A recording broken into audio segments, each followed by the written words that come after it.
but also from the incredible people that sat around the table with you.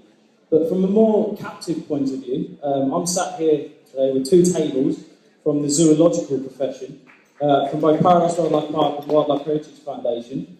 First of all of them would like to say thank you for inspiring every single one of us for doing what we do today, trying to do our part for wildlife around the world.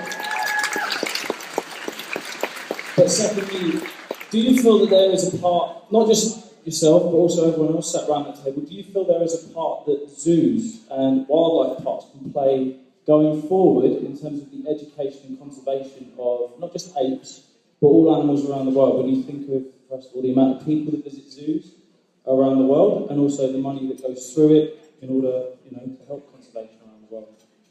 Well, there are three justifications for zoos, and this is to start with. Three justifications. There is education, there is science, and there is conservation.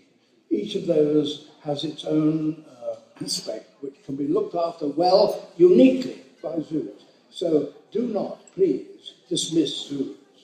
But what you should do is ask what animals can be properly kept in zoos. And that is a different question. And for me, there are a whole category of animals that should not be kept in zoos. There are obvious ones, like eagles. There are less obvious ones, like tigers and lions. I say less obvious because, at least in the case of lions, no, in the case of tigers, they are our last ditch.